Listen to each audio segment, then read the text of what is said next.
Hey guys, and welcome back to my channel. The long-awaited canceled podcast episode post Clinton Kane drama is now out, and boy did Tana and Brooke deliver today. From exposing Zach Sang to further going in on Clinton Kane's lying ass, Brooke went in on this episode, and we are here to deliver the recap. Let's get into it. If you are not up to date with the tea, we have an entire video on the channel that you can watch before this and come back. But for a quick recap, Clinton Kane is a singer who has been lying to the entire world and people in his private life about who he is, and get this, the fact that his entire family is dead. He dated Brooke Schofield for a few months 2 years ago and was close friends with many people in the entertainment space, including popular podcast host Zach Sang. Obviously, last week, Brooke came out with this 13-part TikTok series exposing Clinton, which blew up on the internet, and this is the first canceled podcast episode since then. So here is everything Brooke said on this episode. First off, she says that she finds it absolutely unnecessary that people are coming for Clinton's looks when there is literally so much more that you can come for. I mean, this guy literally killed his mother without actually killing her. Like, you don't need to come for his looks. Like, I dated him on purpose, and I, like, literally, you know what I mean? Yeah. Like, why am I going to talk about how ugly he is? You don't have to. They talk about how crazy it is that Clinton posted that first TikTok saying that he's over the relationship, but she won't stop yapping. Like, Brooke was just fed up. What do you mean she can't stop yapping about it? You are so lucky that I waited until this. I gave you all this time to say something yourself or come clean or fix it somehow, some way. And you are going to make everybody think that I'm crazy and I'm obsessive and I'm like trying to destroy your career or And whatever. like you're dying on the hill that they're alive. Now, Brooke and Clinton broke up 2 years ago, but Brooke was still in love with him for many months after that. So what happened was that she wasn't ready to come out with her story on what she went through with Clinton and all of his lies for a long time after their breakup. She still loved him and wanted to protect him and his career from falling apart because of his own lies. So she gave him a fair amount of time to come clean before she finally talked about it. And even then, it was actually Zach Sang who exposed him first, not Brooke.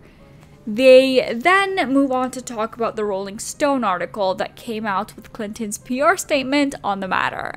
I again have an entire video on this called Every Single Clinton Kane Lie and Contradiction in the Rolling Stone article, which I highly recommend you watch for more context.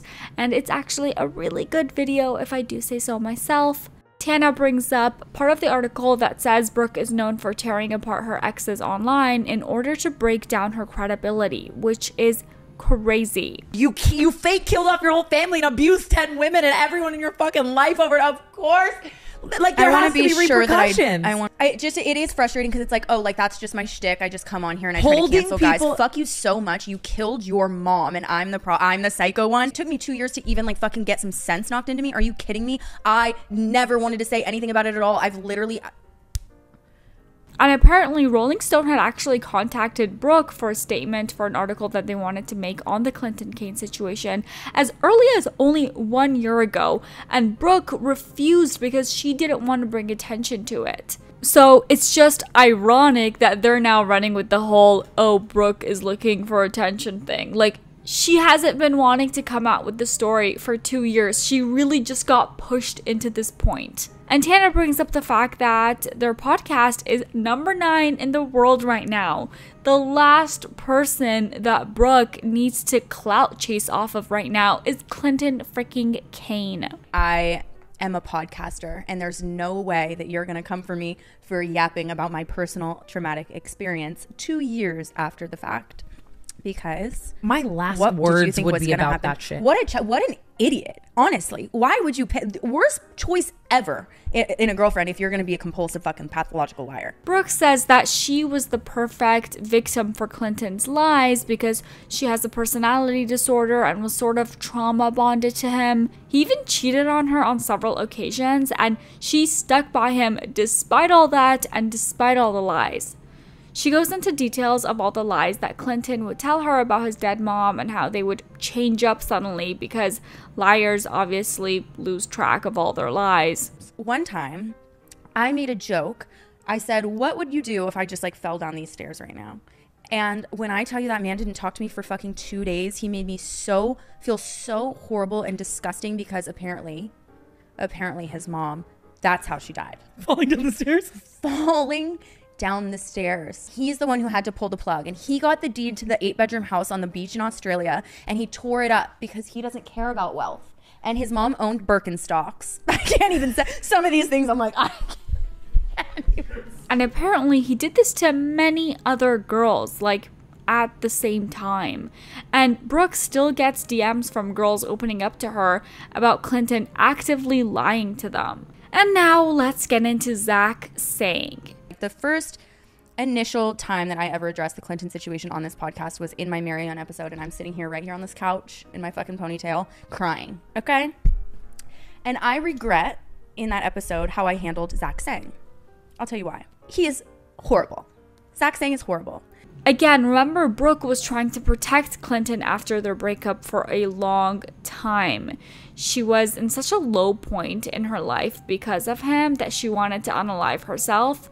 And there was even an instance where she was sitting on Zach's couch, sobbing her eyes out and just opening up to him about everything that she was going through, including the fact that she wasn't ready to come out with her story. But Zach Sang was my friend, and he could not resist the urge as a journalist to be the one to share the story, okay? And I remember even sitting down with him on that couch when I was like so hysterical, he kept saying to me, we're gonna sell this as a show. We're gonna write a fucking 16-part, Netflix documentary in a Delvey style, like we. So when Tana Mongeau went on the Zach Sang show and Zach pushed her to talk about the Clinton lies, Brooke was not happy about it. And she apparently begged Zach to cut out the portions of the podcast where Tana was talking about Clinton, but he just proceeds to ghost her. Let me emphasize that at no point ever has he apologized to me for that at all, okay? What he did instead was he invited me to come on the Zach Sang show. So Brooke says that she'll go on the show only if the main topic isn't Clinton Kane, and Zach agrees. I sat down. He cornered you. Not a single question about Brooke Schofield, only Clinton Kane, okay? So then I go home after the episode and I'm like, where was defeated. I? Drunk. Yeah. So now Zach got exactly everything that he wanted, which was the Clinton Kane exclusive. Brooke also exposes that when Zach was ghosting her, he was actively posting on social media, for example, about these flowers that he sent Phineas O'Connell just for fun. This man is like who I thought was like one of my closest friends, and I'm in like the darkest, most horrible point in my life because of partly because of him. And you can't so much as text me back, but you're sending Phineas O'Connell just because flowers. You know why? Because you are an opportunistic, fucking clout chasing. I'm sorry. No, I mean, piece of shit, honestly. Yeah. And Tana actually agrees, saying Zach Sang is known in LA for being the biggest clout chaser. Brooke says that everyone mutually agreed that it was best for the Brooke episode on Zach Sang to not go live, but then Zach tells everyone that Brooke is the one that didn't want the episode to go up. And now Zach is going around trying to sell people a show about Clinton Kane, as if it's his story to tell. Knowing that he saw your series and is now shopping something just kind of affirms everything that was already true. That's crazy. And with no remorse, reaching out. Not so much as a text to me. He knows better. I hate him. That's crazy. That is fucking crazy. Brooke says that she is not coming out with all of this information just in spite of Clinton, but she's doing it to inform other women and protect them from this person and other similar people out there because they can be very dangerous. I am doing this so that nobody else in the future gets abused by this despicable, horrible man, and so that girls, hopefully in similar situations, can look at it and be like, hey, maybe I should pay attention to things that aren't right because nobody fucking owns Birkenstocks. Okay? Tana keeps going back to how ugly Clinton is and his terrible shaking, which...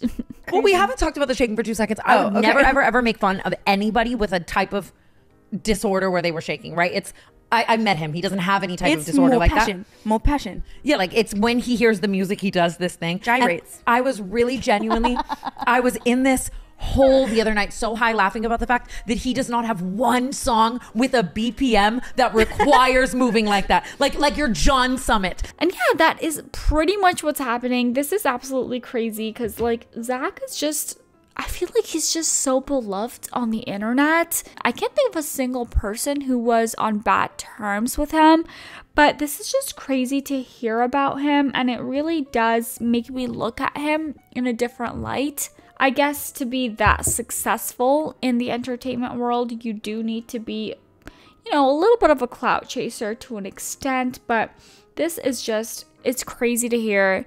I'm so curious to know what your opinions are on this topic. Please make sure to comment down below and subscribe to this channel. We post new videos every single week. All right, bye-bye.